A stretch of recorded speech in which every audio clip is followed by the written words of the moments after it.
Hello and welcome to the DFS_PhD show for the main slate, NFL Week 8. Remember, you're good enough, you're strong enough, and gosh darn it, someone's got to win that money. It's $1 million. Got to be ready for it. This is my 150 max for the mini max. Obviously, I will only pare a few of these down for the actual slate. You have an extreme value quarterback today. You can play Sam Darnold if you want to, totally fine. I will be playing him. Not in 72% of lineups. That's absolutely ridiculous, but I like Sam Darnold as a quarterback. Cheap QB is always maybe a little more seductive than it should be, but at this point in the season, when you get a massive mispricing, and I mean like massive, you just have to drive a truck through it, I think. And I mean, you can't let historical performances of quarterbacks hold you back.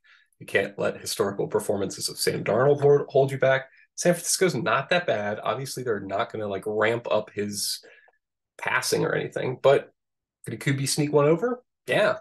Could he pass it to one of his really good, receivers?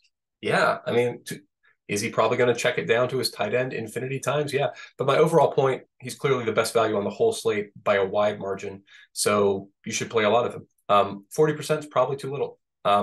Just when I look at it in terms of raw value and, people do sims of everything. I watch the Madden sims. That's what I've watched a lot of. And I tell you what, the cheap quarterback gets there, man. And I mean, I know real life isn't Madden Sims. I'm aware to an extent, but I also know they're making the Madden Sims more and more like real life every year. So, and I know that the gambling is similar. So the variance on quarterback is not that high. And here you have an obvious value at quarterback. So I just think you can get there. And I mean, obviously, I think we're going to wind up with like way few. Wow. I guess we're pairing him with people because we don't have him in zero stacks. This is a fair amount of runbacks. I don't know if I want this many runbacks. Runbacks are not supposed to be like 38%. They're supposed to be more like 23%. So I might do some deep digging into these lineups, but also it's a weird slate. You don't normally have a weird quarterback situation like this. Maybe that leads, versus Cincinnati. So that's why we're getting a lot of runbacks. We doubtless have wide receivers on Cincinnati who want to play in a vacuum anyway. But let me tell you my weird rules. Don't look at these lineups. These are placeholder lineups. I haven't looked at the wide receivers pool at all pretty much yet. What I do care about is how we project the running backs. I think we have two situations that are very attractive because we don't know what's going to happen. And if you project the median situation for both, you're not going to get to any of them. And so the field is getting to no Madison and no Akers and no Sanders and no Hubbard. That's against Houston. None of these guys. I think you should have some. I don't think you should have 76%. Jeez. All right. Obviously, point taken. If you don't, I didn't limit it, right? When you change a rule, you can break the optimizer if you don't also limit your exposure to your weird situation. So what's the percentage I think Miles Sanders gets there? I think it's around 30%. 35 seems high now that I've said it out loud. I don't want to be 6x the field. I'm going to be 25% Miles Sanders, absolutely max. This is the kind of, so it's a percentage of the field as well, right? So like my Cam Akers stand, I'm not going to be 60% Cam Akers. I'm not even going to be 30% Cam Akers, maybe 15% Cam Akers. That's the, my belief in that stand, probably because I've done this after the fact. I'm going to have to rebuild the lineups. It's going to tell me it's broken or whatever. I don't care about that. For now, I'll just look at that pop up a few more times on the video. Brees is massively owned. Okay, he's great, but I mean, like, I'll just play other guys. There's other guys who are equally good to Brees, and yeah, I'm not going to, obviously, it's not going to be, okay, I'm playing some Brees. Great. I mean, with other options scattered about. I expect this will be a pretty flat distribution of a bunch of running backs eventually, not strong stands. I only have a few tight ends that are in a class by themselves this week. Let me just name them out loud. Jake Ferguson, Evan Engram, TJ Hawkinson, Travis Kelce, Connor Hayward, George Kittle, Trey McBride, and Mark Andrews. I think we have Connor Hayward is our 2,600 play.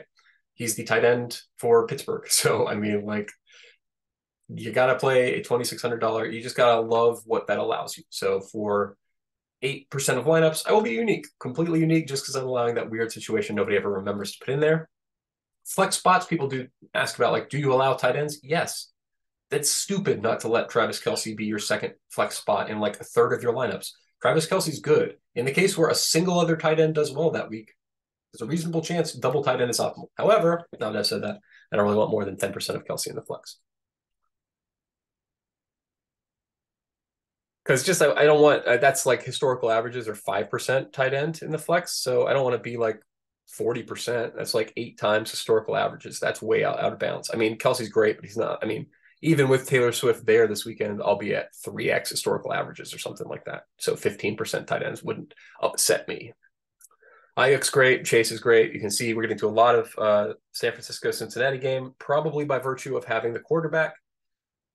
I might need to instruct it to do more non-stacks this week because the reason I'm playing the quarterback is for quarterback value, right? It's not necessarily for quarterbacks correlations, but I guess if the quarterback reaches his value, the correlations get there. I'm not going to change anything.